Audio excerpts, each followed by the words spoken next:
Cette vidéo est la première partie d'une série de 3 vidéos dans lesquelles j'explique comment mesurer une résistance. Il y a 3 façons de faire et donc 3 vidéos. Et pour alléger cette vidéo, je l'ai coupée en 2 parties. Il y aura une partie courte qui correspond au début et une partie exercice où vous pourrez vous entraîner à la mesure d'une résistance. Et voici cette vidéo. Mais ici, on commence par le cours.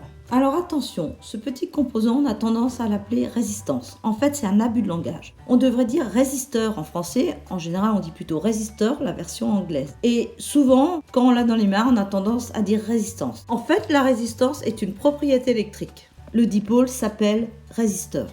Mais comme beaucoup de gens disent résistance, eh bien vous verrez que moi aussi dans la vidéo. Alors, tout d'abord, des petites choses à savoir sur la résistance. Sa notation R comme résistance. Le schéma du dipôle, un rectangle, comme vous voyez ici. L'unité est le ohm, symbole oméga. L'appareil de mesure est donc le ohm-mètre. Ici, on a la racine de l'unité. Et le schéma est un rond avec le symbole oméga dedans. Assez facile à se souvenir. Maintenant, je vous apprends à mesurer cette résistance. Donc, il y a 3 méthodes.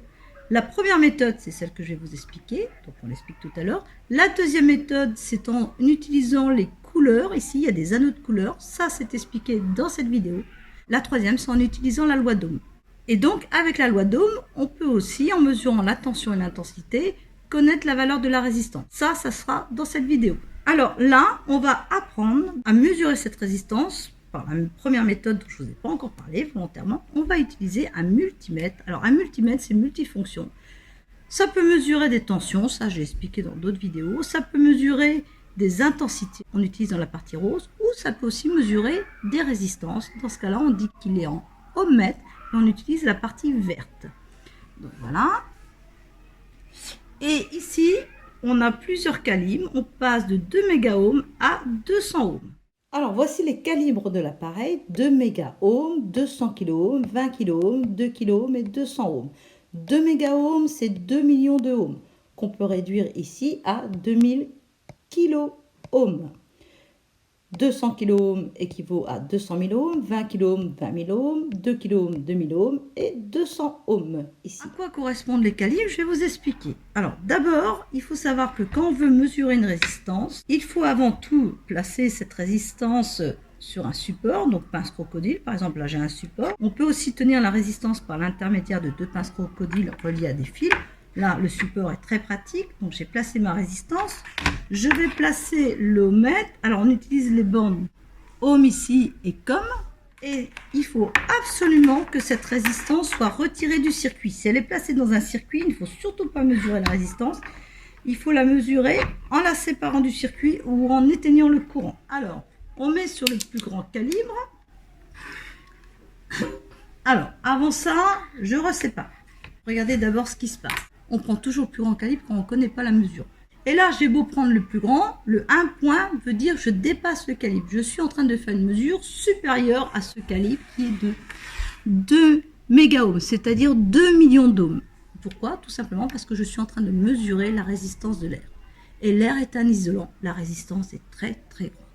La notion de résistance est expliquée dans les autres vidéos. Pour l'ohmmètre, on pourrait prendre un autre calibre. C'est pas dangereux. On peut se tromper de calibre. Un voltmètre ou un ampèremètre, il ne faudrait surtout pas se tromper de calibre, il faut toujours prendre le plus grand. Ici, je mesure la résistance de l'air. Si tout d'un coup je rapproche les deux, vous voyez, je mesure quelque chose de très faible. Et là, en fait, c'est la résistance des fils de cuivre qui sont à l'intérieur de ces 2 fils. Donc là, je peux changer de calibre, je vais prendre le plus petit calibre.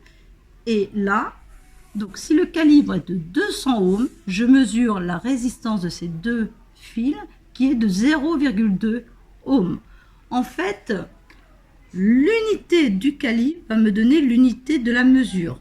Le calibre est de 200 ohms, l'unité le ohm, donc ce que je lis ici est de 0,2, c'est-à-dire 0,2 ohms. Ça, c'est important de l'avoir compris. Je mesure une petite tige en cuivre, vous voyez, le calibre est 200 ohms, je lis 0,2 ohms.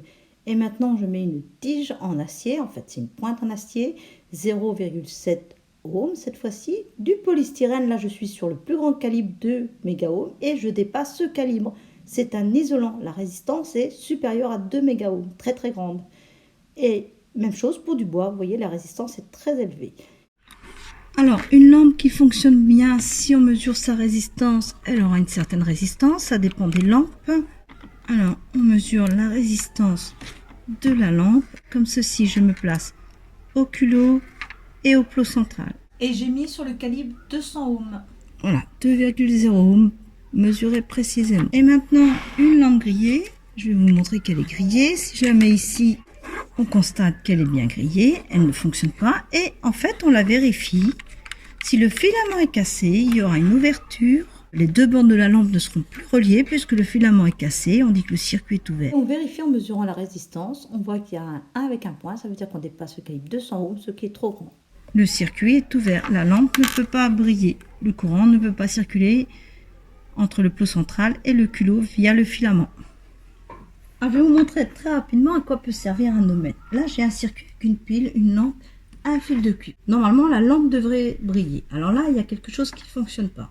En fait, vous allez voir, c'est ce fil-là qui ne fonctionne pas. Si j'enlève ce fil et je le remplace par un autre, hop, la lampe brille. Donc, ce fil est défectueux. Pour le tester, bien c'est simple, ça veut dire qu'il n'est plus conducteur. Donc, il suffit de le brancher directement à un ohmmètre. Et si le fil est défectueux, vous voyez bien. Voilà, on devrait avoir 0,2 ohms comme tout à l'heure. Et là, on voit qu'on dépasse le calibre 200 ohms. C'est un fil qui est cassé et qui a une résistance beaucoup trop élevée. Donc, c'est dessoudé à un endroit donné. Et maintenant, on reprend notre résisteur et on va mesurer sa résistance. Et donc, quand je viens mesurer ma résistance ici, je commence par le plus grand calibre. On voit que c'est proche de 0. Ben pourquoi? Parce qu'on a un calibre très grand et la mesure est certainement très petite. Alors, moi je sais l'ordre de grandeur de cette résistance parce que je connais le code des couleurs et tout ça, comme je vous l'ai dit, c'est expliqué dans cette vidéo. Je mesure quelque chose de très petit puisque je suis sur un grand calibre de mégaohms, donc c'est 0, enfin c'est tout petit. Là je suis en kiloohms de 100 000 ohms, à nouveau tout petit. Là, je vois qu'il y a un petit chiffre qui apparaît ici, mais la mesure est encore très petite. Je change de calibre. Là, je suis en 2 kOhms, donc en kiloohms, 0,032 kiloohms. Si je recule la virgule 3, c'est dans les 32-33 ohms. Et là, on peut avoir plus précis. Il faut changer de calibre. Il faut que le calibre soit le plus proche de la valeur mesurée. Il faut qu'il soit supérieur à la valeur mesurée, mais le plus proche possible. Et avec le calibre 200 ohms, je suis proche de 33. Je suis supérieur, mais proche de 33. Et donc, dans ce cas-là, l'unité va être ohm. Et je lis donc 33,1 ohms, c'est super précis. Voilà. Et je le savais déjà avec le code des couleurs. Orange, orange, noir, c'est 33 ohms l'ordre de grandeur. Je prends une autre résistance. À nouveau, je mets sur le plus grand calibre. Je viens l'insérer ici. Donc, à nouveau, moi, je connais la valeur. J'ai pris le plus grand calibre. À nouveau, c'est une résistance petite. Là, on voit qu'il y a un chiffre 0,4 en kiloohms. Donc, c'est 400 et quelques. Là, je sais que c'est 460 et quelques, toujours pas précis. Là, je vais gagner encore un chiffre de précision, vous voyez, 0,100 kOhms, donc ça fait 467. Est-ce que je peux changer de calibre? J'ai bien envie pour que ce soit plus précis. Mais non, je ne peux pas, puisque là, je suis de l'ordre de 467 ohms. 0,467 kOhms, ça fait 467 ohms. Et là, si je mets sur 200, le calibre va être trop petit. Donc, je vais dépasser le calibre. L'appareil va indiquer un 1 avec un point. Dans le cas de l'ohmmètre, c'est pas grave, on peut le faire. Donc, je vais vous montrer. Voilà, je dépasse le calibre. Donc, voilà, on sait que c'est environ 467 ohms. On n'a pas le dixième de ohm. Il faudrait un calibre, genre si j'avais un calibre de 500 ohms, ben, je pourrais faire cette mesure. Je ne l'ai pas. Donc, je m'adapte à l'ohmmètre que j'ai. Je change de résistance et on y va. 2 mégaohms, ah, il y a un petit 1 avec un point, donc c'est 0, en mégaohms, donc ça fait, je recule de 3 fois, ça va faire en kiloohms, c'est de l'ordre de 1 kiloohm. Top. Je suis sur le calibre 200 kiloohms, j'ai 0,9 kiloohms, donc de l'ordre de 900 ohms, mais je ne sais pas les chiffres qu'il y a derrière, il faut que je change de calibre. Alors là, je vois qu'il y avait des chiffres, je suis plutôt dans les 980.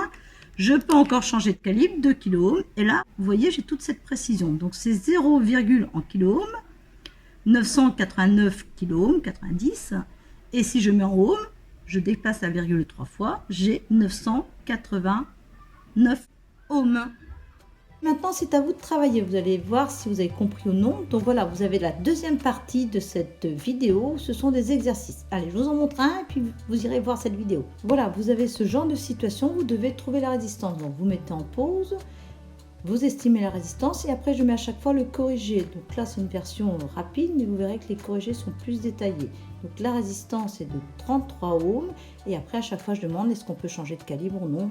Voilà, allez voir cette vidéo. Pour cela il suffit de cliquer sur le lien en haut à droite. Et voici les autres vidéos sur la résistance électrique. D'autres sortiront après ou sont déjà sorties. Je vous indique la playlist de résistance électrique. J'indique aussi 2 autres playlists sur d'autres thèmes qui sont abordés sur cette chaîne de Labo Science.